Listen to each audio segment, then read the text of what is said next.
여러분 어떻습니까? 여러분 어떻습니까? 그렇게 될 줄로 믿습니다.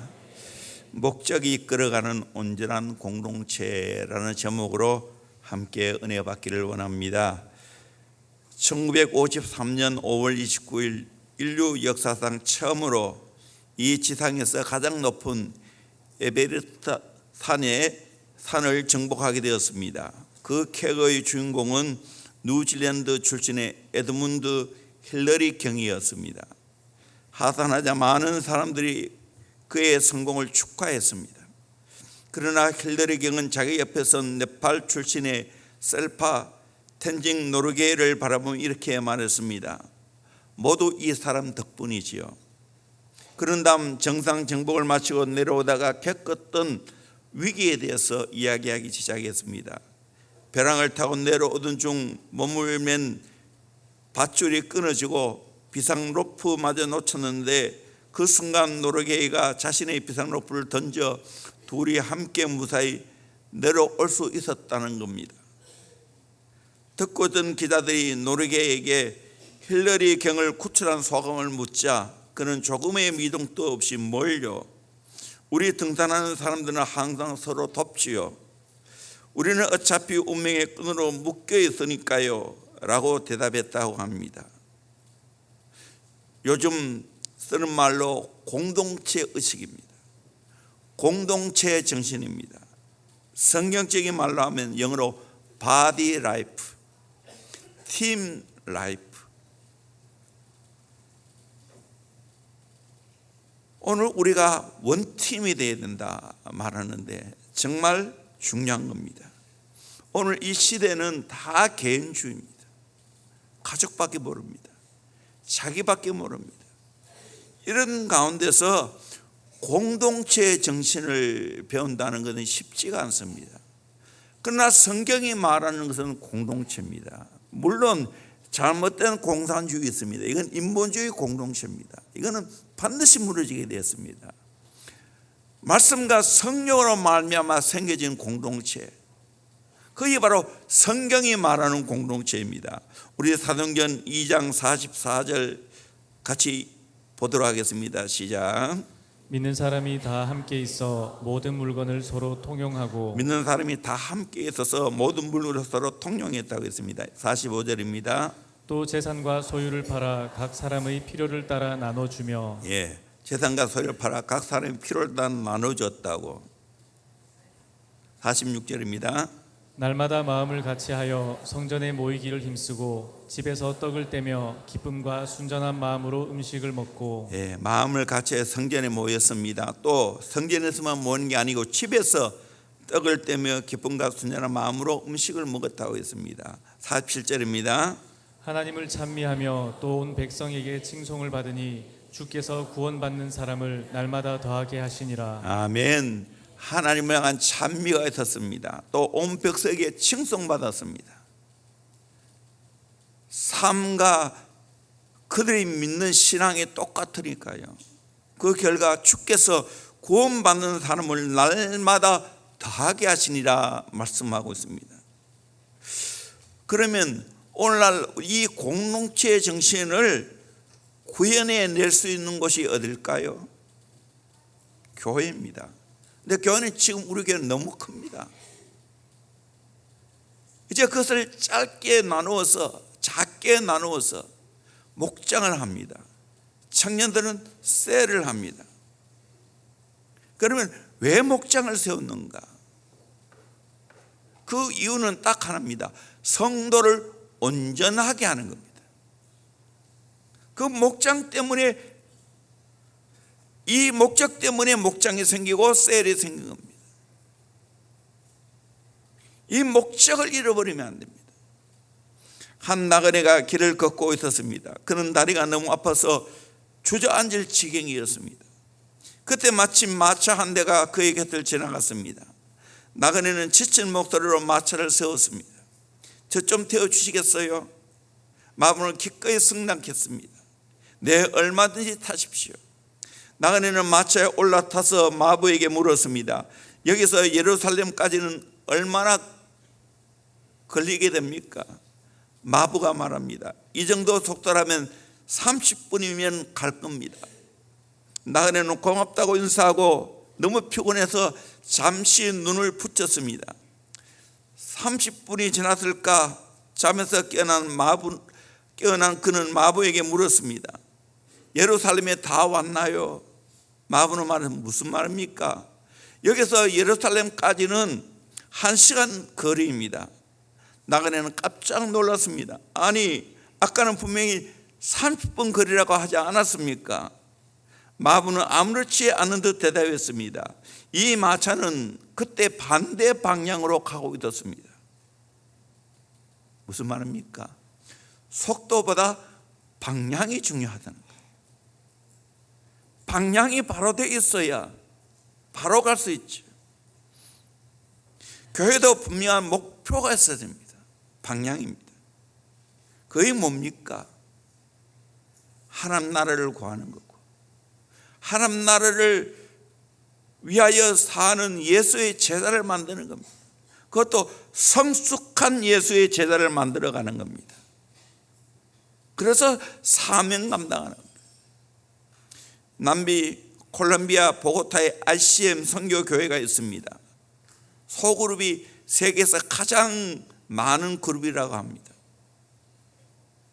이 교회를 통하여 마약, 부패, 살인, 게릴라 전투로 알려진 콜롬비아라는 나라 전체가 변화의 소망을 갖게 되었습니다.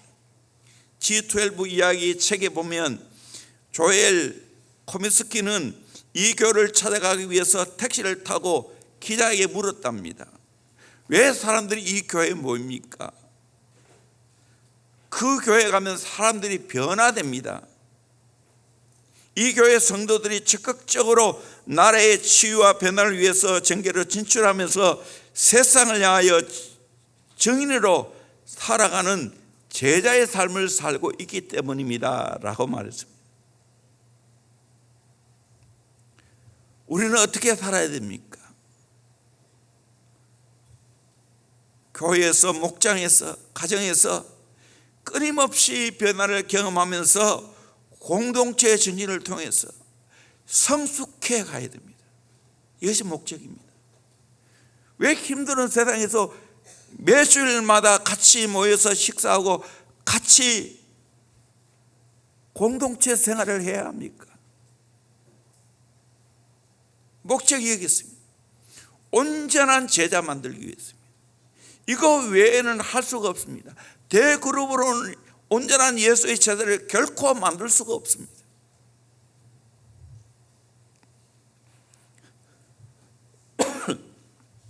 온전한 제자를 만드는 공동체를 어떻게 만들어갈 수 있을까? 누구를 통해서?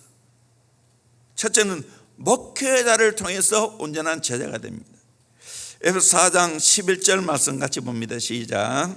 그가 어떤 사람은 사도로, 어떤 사람은 선지자로, 어떤 사람은 복음 전하는 자로, 어떤 사람은 목사와 교사로 삼으셨으니, 여러 부류의 사역자를 세웠다고 말합니다. 레이 스테드만이라는 성경학자가 분류한 교회 지도자의 유형을 인체의 4가지 시스템에 비유했습니다. 사도는 골격체계, 선지자는 신경체계, 복음 전환자는 소화기관, 목사와 교사는 순환기관으로 말했습니다. 여러 교육자를 세우는 이유는, 사역자를 세우는 이유는 무엇인가? 12절에 나와 있습니다. 같이 12절 봅니다. 시작. 이는 성도를 온전하게 하여 봉사의 일을 하게 하며 그리스도의 몸을 세우려 하심이라. 목회자를 세운 이유가 뭐냐? 이유는 성도를 온전하게 하여, 제대로 번역되었습니다. 지난 번역에는 성도를 온전하게 하며로 되었습니다. 헷갈립니다. 하여서 그 성도들로 하여금 봉사 일을 하게 하고 그리스도의 몸을 세우게 한다라고 말하고 있습니다. 그래서 목회자가 해야 할 일은 뭐냐? 성도를 온전하게 하는 일입니다. 설교를 가지고 이거 다 할 수 없어요. 제자 훈련과 소그룹으로 하지 않으면 할 수 없는 사역입니다. 오래전에 정주채 목사님이라고, 이분이 고신 측에 아주 유명한 목사님입니다. 은퇴를 하시면서 잠실교회를 섬기다가 2,000명이 넘어가면서 200명과 함께 용인의 향상교회를 개척했습니다. 일찍이 은퇴를 하셨는데 은퇴하시면서 두 가지를 아쉬워했습니다. 나름대로 노력은 했지만 성도들을 질적으로 더 성숙하도록 만들어야 되는데 그러지 못해서 아쉽다. 또 하나는 다음 세대의 교육을 위해 기독교 대안학교를 만들어야 되는데 그것을 못 만들어서 아쉽다. 왜 그렇게 아쉬워할까요? 당연히 목회자가 해야 할 일이기 때문에.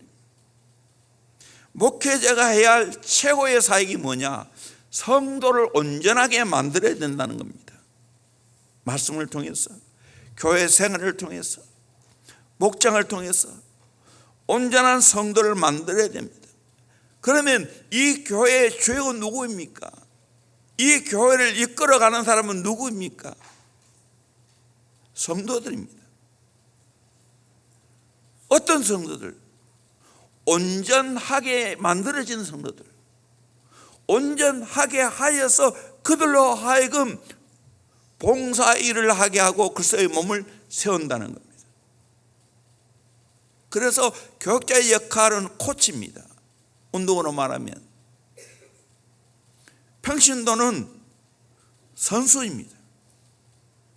그래서 필드에 뛰는 사람은 성도입니다. 운동 선수이듯이 목회자는 영혼 사역을 잘 할 수 있도록 코치하는 사람, 교회의 모든 봉사를 잘 할 수 있도록 리더십을 통해서 분배하는 역할입니다. 부족하지만 저는 일찍부터 이걸 깨달았어요. 총신 다니면서 이걸 깨달았어요. 그때 당시 여기에 가장 열정을 가지신 분이 김의원 교수님이었어요. 이분이 미국에서 목회하시면서 이거를 실험했어요. 그래서 그 옛날에 우리 앞산 밑에 교회 있을 때 이분이 와서 강의도 하셨죠.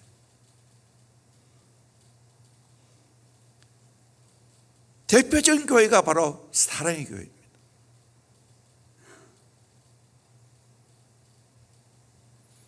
저는 사실 사랑의 교회 때문에 제자 훈련하는 사람이 아닙니다. 성경을 통해서 깨달았어요. 20살에 내 인생 가장 힘들 때 이 비전을 주셨어요. 오늘까지 38년 동안, 20살이 아니고 28살 이 사역을 해왔어요. 그래서 지금 우리 교회에서 하는 여러 가지 사역들 크게 보면 두 가지입니다. 하나는 목장 사역입니다. 하나는 교육 사역입니다. 이 목장 사역, 우리 교회에서 제자 훈련, 사역 훈련을 받고 영혼 사역의 은사를 가진 분이 목장 사역하고 있는 거예요. 그래서 우리 교회 목장이 건강한 거예요. 또 하나는 다음 세대를 키울 수 있는 교육의 은사를 받은 분을 계속해서 키워왔어요. 이 목회자 팀입니다.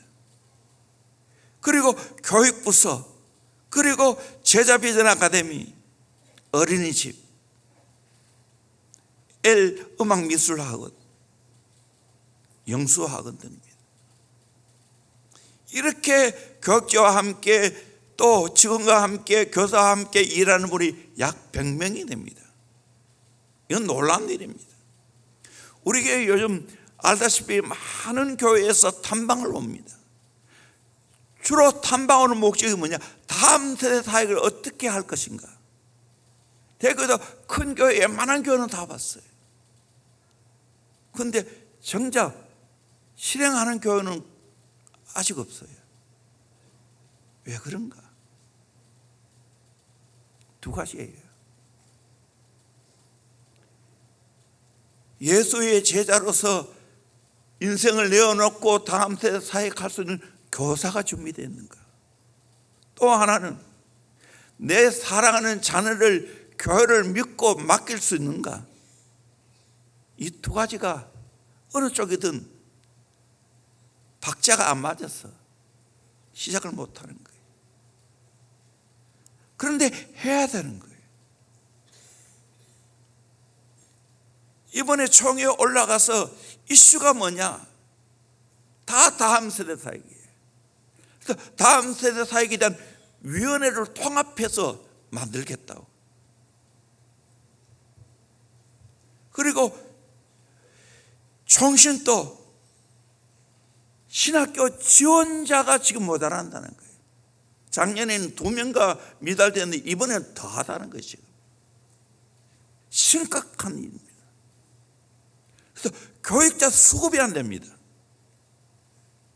중소도시에는 더 힘듭니다. 지금 대구도 힘들어요. 대구는 서울에서 신학교 다니는 사람도 있지만 대신대에 다니는 사람들, 강구원에도 2명 내지 3명, 웬만하는 교회니까 그렇게 지원하는 거예요. 100여 명 되는 교회는 오지도 않습니다. 대구를 건너가서 외곽지에는 더 없습니다. 이거 오늘 현실이에요. 전체로 봐도 그래요. 저희 신학교 다닐 때는 1000명이었어요. 강도도 시험 치는 사람. 지금은 300명이에요. 다 해도 모자라는 거예요. 어떻게 해야 됩니까? 이 일을 어떻게 해야 됩니까? 교회마다 다음 세대가 지금 없어요. 주일학교 없는 교회가 50% 60%입니다. 영아부, 유치부, 유연부, 초등부, 중등부, 고등부, 또 청년들 없어요. 농촌에는 거의 없어요. 일을 어떻게 해야 되죠? 성경대로 해야 돼요.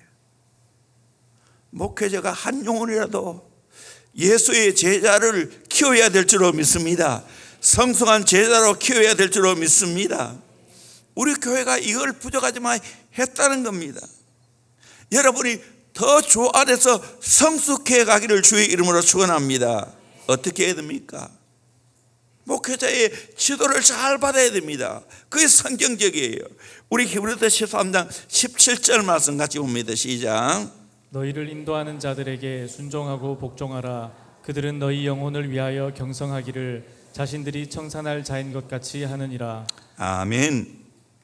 너희를 인도하는 자들에게 순종하고 복종하라 했어요. 그들은 너희 영혼을 위하여 경성하기를 자신들이 청산할 자인 것 같이 하느니라. 그 영혼을 끌어안고 애타하고 기도하는 거예요. 저도 가만히 돌이켜보면 초기에 100명도 안 되는 교인들 얼마나 내가 사랑했는지 20년 넘게 됐는데도 꿈이 나온다니까요. 안타까운 마음으로. 이 목자의 마음이에요. 왜 떠나갔을까?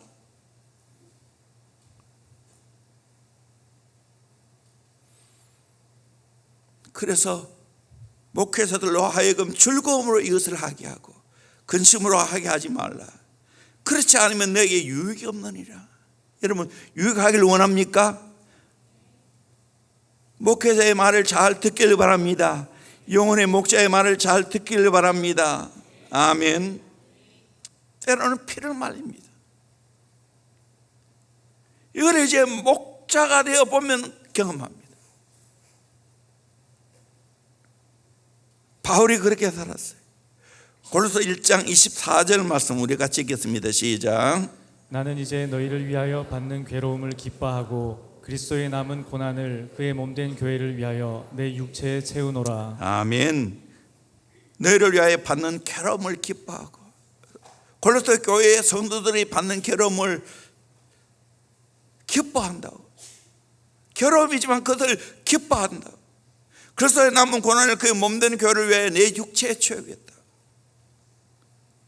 기꺼이 교회를 위해서, 영혼을 위해서 희생하겠다는 말입니다. 갈라디아 4장 19절에 나의 자녀들아 너희 속에 그리스도의 형상을 이루기까지 다시 너를 위하여 해산하는 수고를 하노니. 성도들이 그리스도의 형상을 이루려고 하면 나는 기꺼이 해산하는 수고도 아끼지 않겠다는 거예요. 가장 고통스러운 것이 여인의 해산의 수고인데, 그 영혼이 예수의 형상을 닮아가는데 이 일을 함에 있어서는 해산의 수고도 아끼지 않겠다고 하고 있습니다.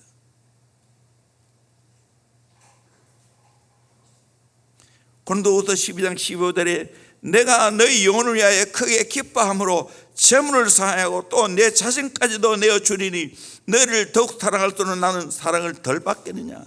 재물도 사용하고 심지어 내 자신까지도 기꺼이 내주겠다는 거예요.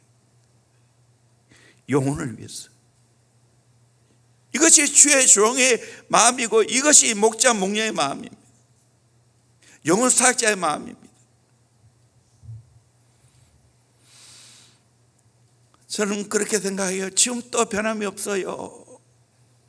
여기 올 때는 100명도 채 안 되는 교인이었어요. 지금은 뭐 10배도 더 붕대었지요. 애들까지 뭐 1,500명 이상이라고 하는데 제가 안 해봤어요. 나의 관심은 숫자에 있지 않아요. 나의 관심은 한 영혼 예수 제자 만드는 데 내 모든 관심이 있어요. 거기에 내가 애타하는 거예요. 때로는 강단에서, 때로는 제자 훈련을 하다가 내가 욱하고 올라올 때 있어요. 안타까운 마음 때문이에요. 안타까운 마음 때문에. 화냈다 하지 마세요. 조용히 또 말할까? 이 말에도 또 화냈다 하라. 오늘 새벽에도 욱했어요. 두 분이 결석했어요. 그래서 제자 훈련을 할 때는 구호를 외쳐요. 아프지도 말고 죽지도 말라고. 병원에 입원하지 않은 이상 오는 거예요. 강하게 훈련해야 돼요. 뭐 일이 있다면 안 해봐. 그럼 차라리 제자 훈련하지 말지. 그래가지고 어떻게 진짜 강력한 예수의 제자를 만들 수 있겠어요? 미움이 없어요. 안타까움이지. 온전하고 성숙해야 승리할 거 아니에요. 하나님 앞에 쓰임 받을 거 아니에요. 가정에 진짜 축복이 될 거 아니에요. 이 마음이지. 세우고자 하는 이 마음이지.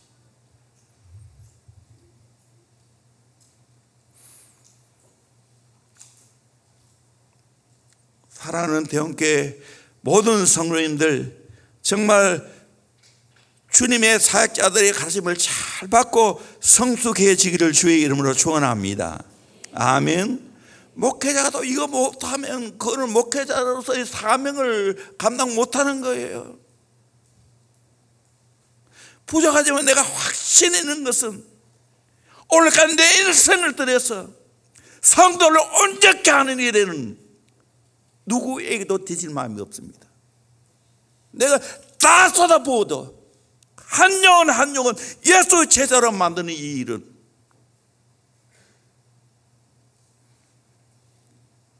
자부합니다. 어느 목회자, 어느 교회 가도 이렇게 강력하게 이렇게 훈련시키는 교회 없어요. 이것 때문에 힘들지요? 여러분 한 번만 바꿔 생각해 보세요. 이거 잘 넘어가 보세요. 여러분이 탁월한 세계 어디에 내놔도 부끄럽지 않는 강력한 예수의 제자가 될 줄로 믿습니다. 나는 그런 인재를 키우기를 원합니다. 그런 다음 세대를 키워내기를 원합니다. 이제는 우리 다음 세대 교육하는 우리 교사들은 이 마음을 알아요. 오늘도 제가 이야기했어요. 목사가 마음 놓고 꾸중할 수 있는 대상이 되라고. 내가 여러분 마음 놓고 꾸중하겠어요? 열려있고 받을 자세가 되어 있는 사람에게 하는 거지.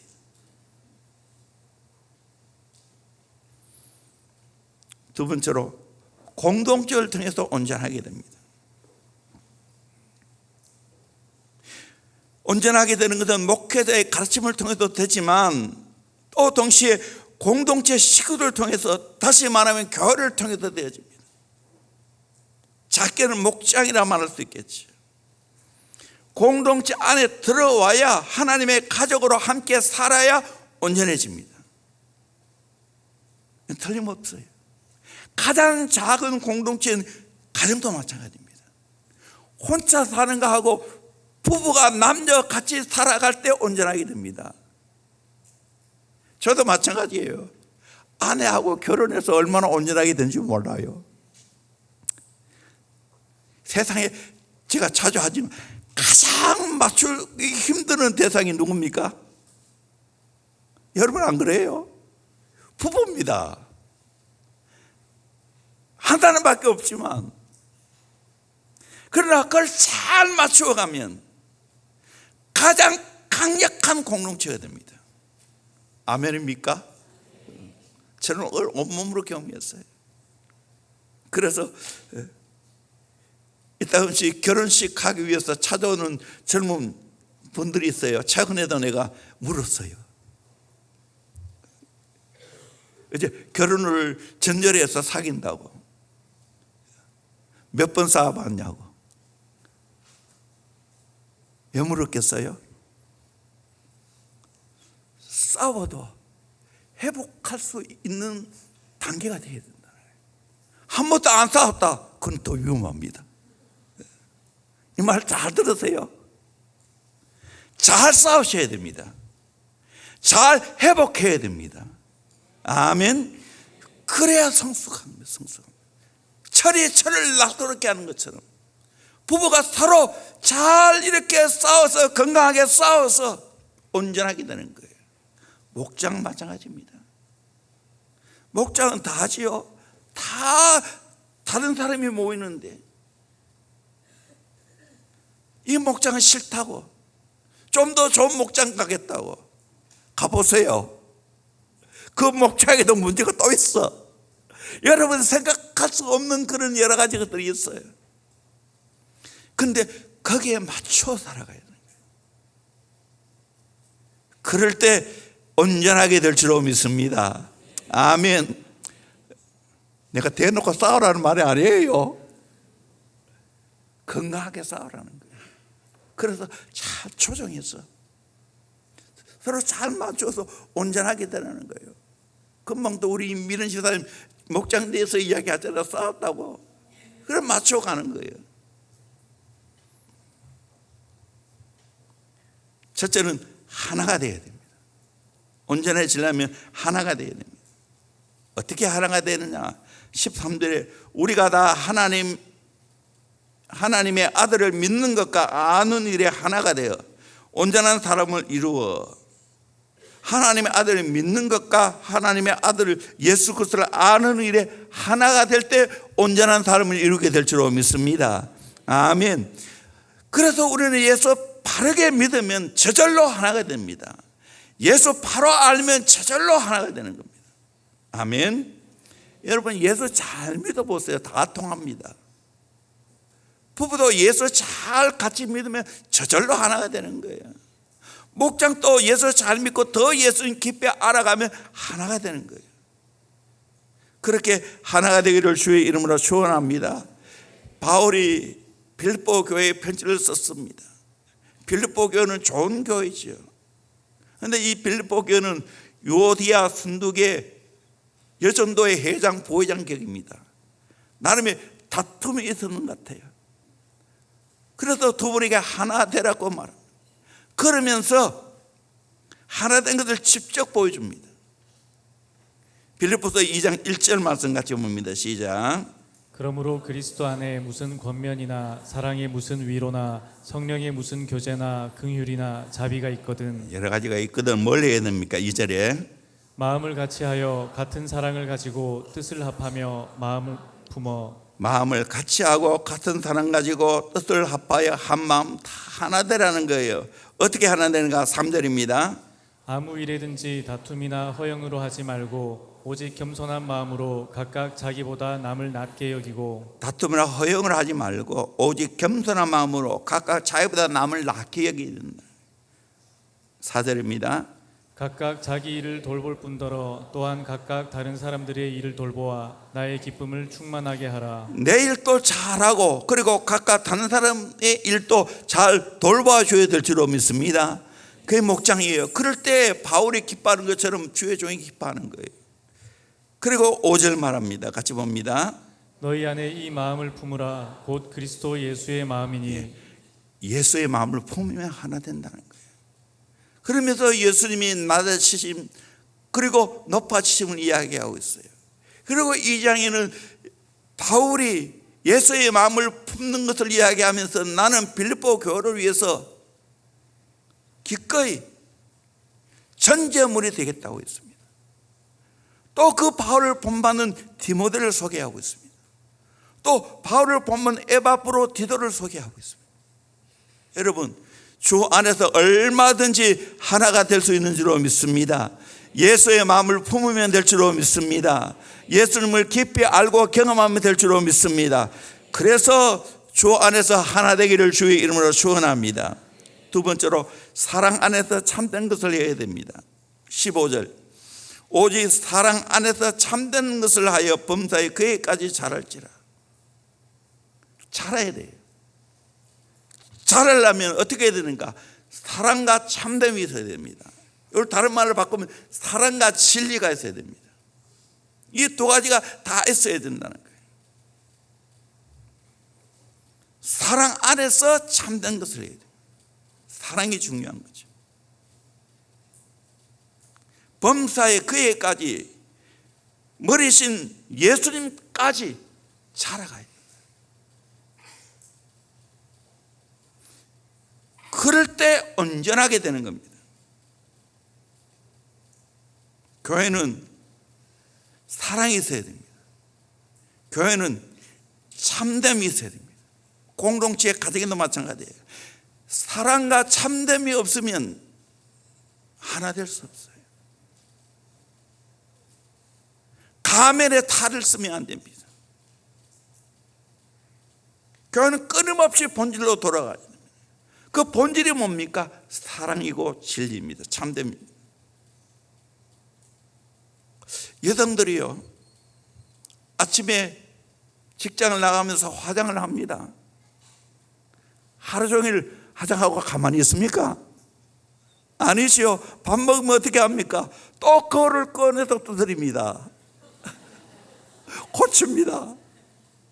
그러잖아요. 또 무슨 일이 있으면 또 누구를 만나러 가면 또 그거를 꺼내서 자기 얼굴을 고칩니다.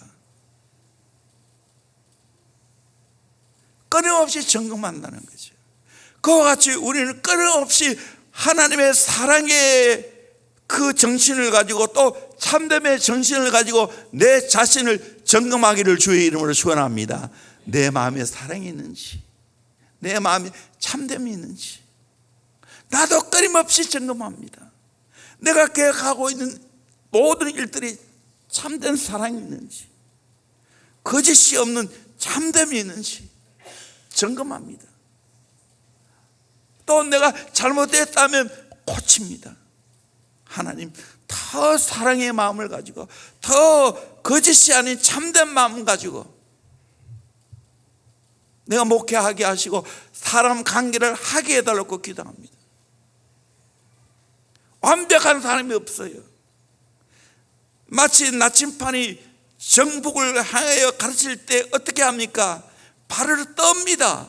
그러면서 정북을 가르칩니다. 그와 같이 우리도 사랑하고 참되려면 끊임없이 내 자신을 돌아보면서 떨면서 이 일을 해가야 됩니다. 마틴 루터 킹 목사님도 노벨 평화상을 수상한 자리에서 연설을 이렇게 마무리했습니다. 아직도 세상을 움직이는 힘, 그것은 사랑입니다. 오늘 또 세상을 움직이는 힘은 사랑인 줄로 믿습니다. 순수한 사랑을 경험하면 변화가 될 줄로 믿습니다. 그러기 위해서 손을 잡아야 됩니다. 여러분, 서양에서는 손을 잡잖아요. 악수하잖아요. 악수. 이 상징이 뭔지 아십니까? 내 목이 다 버렸다는 거예요.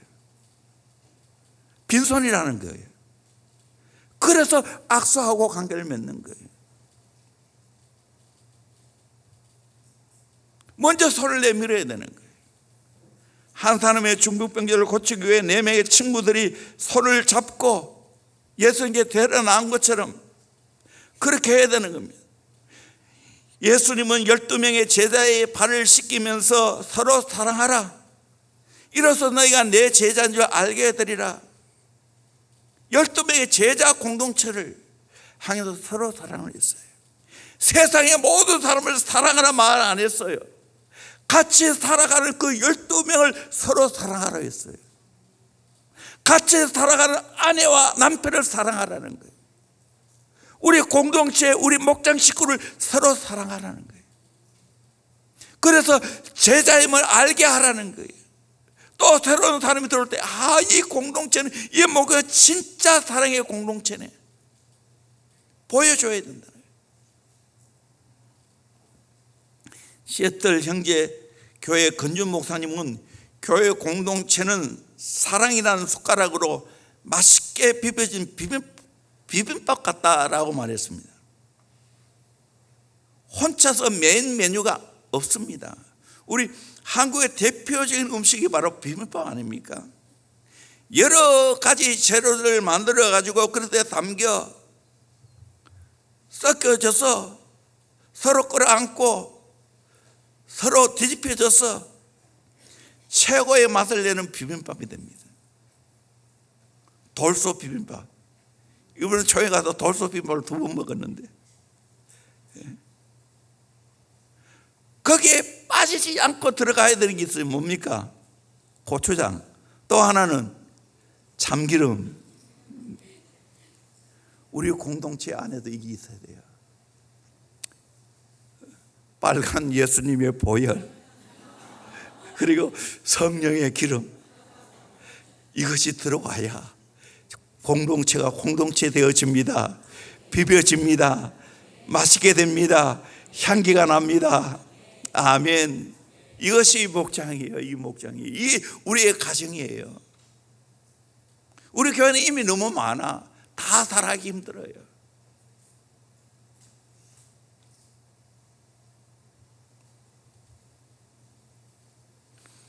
세 번째로 서로 연결되어야 됩니다. 서로 연결되어 자라야 됩니다.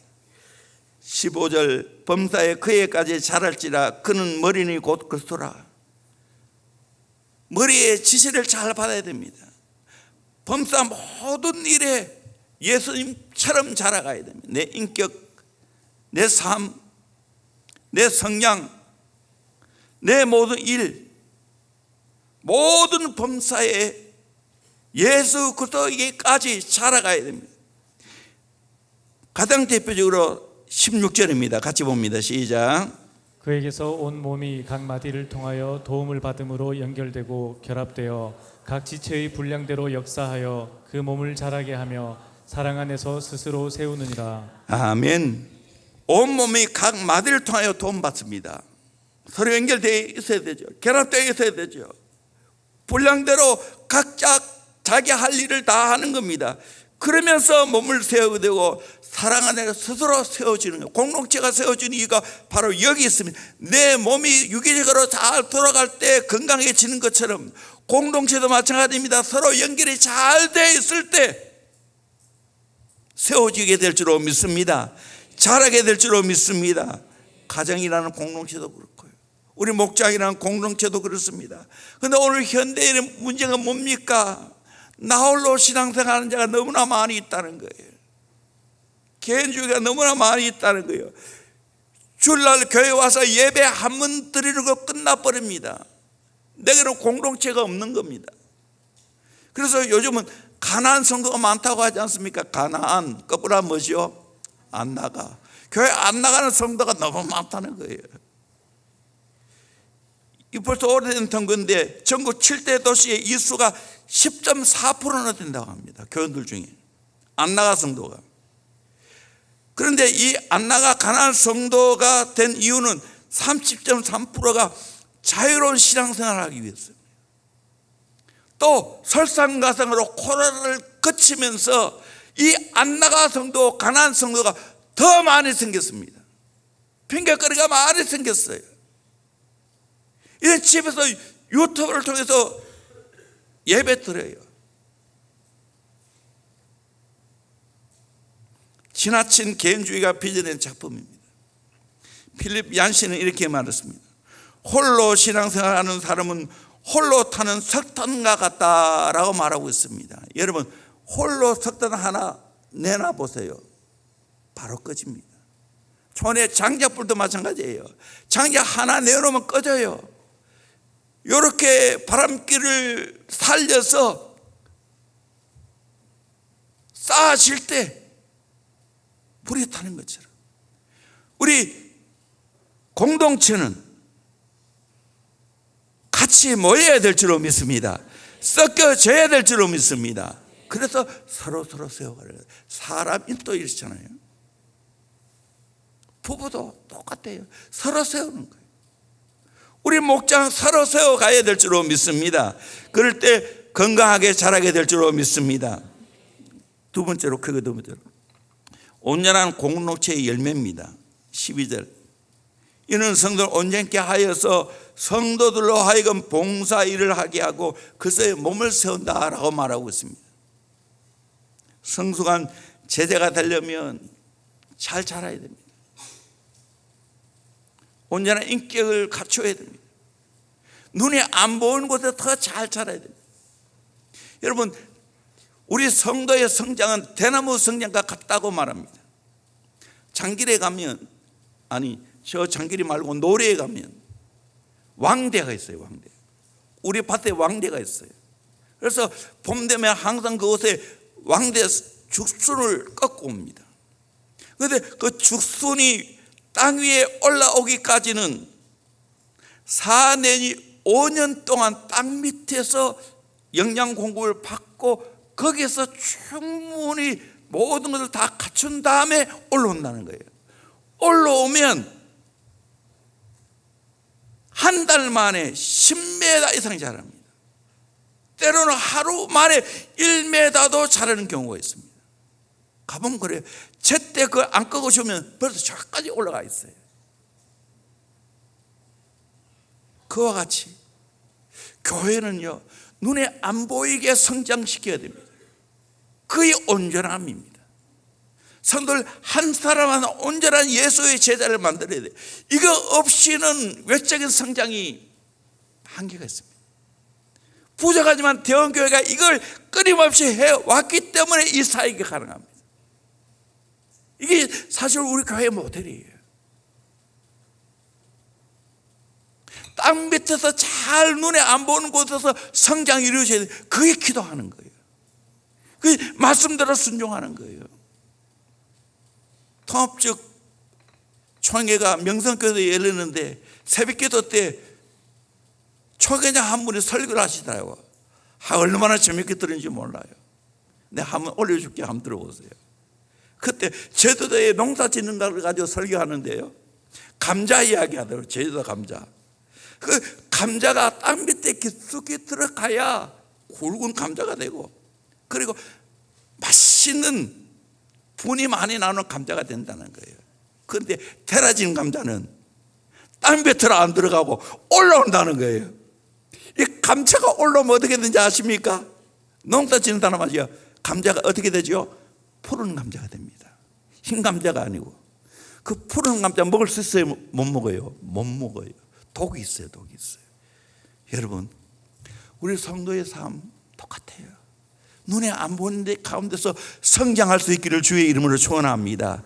기도로 성장하기를 바랍니다. 하나님과 은밀한 관계를 잘 할 수 있기를 주의 이름으로 축원합니다. 그렇게 온전하게 성숙되면 어떤 열매가 맺히는가?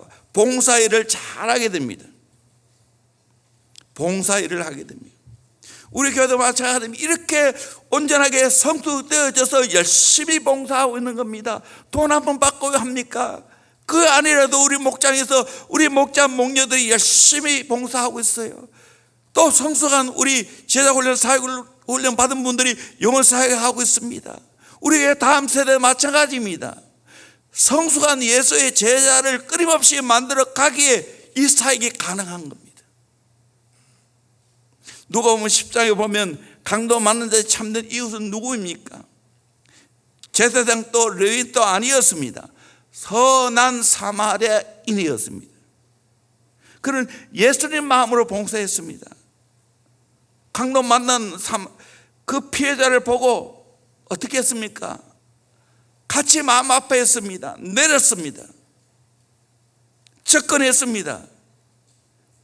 상처에 올리브 포도주를 부었습니다. 상처를 싸맸습니다. 자기 낙타에 태웠습니다. 그리고 여관으로 데려갔습니다. 거기서 온종일 돌보았습니다. 다음날 2데나리온을 주인에게 치료비로 내놓았습니다. 그리고 주인에게 약속합니다. 병이 더 들면 돌아온 후에 갚겠다고 했습니다. 이 사마리아인은 숨은 봉사로 가득 차 있습니다. 그 모든 하나하나 단어가 다 동사입니다. 활동입니다. 내가 온전하게 되어지면 이런 살아있는 봉사가 나오게 될 줄 믿습니다. 아멘. 그렇게 봉사하기를 주의 이름으로 축원합니다. 두 번째로 글쎄 몸을 세워갑니다. 12절 글쎄 몸을 세우라 하십니다. 16절 하반절 그 몸을 자라게 하며 사랑하는 스스로 세우느니라. 내가 온전하게 되어지면 글쎄 몸을 세워가게 될 줄 믿습니다.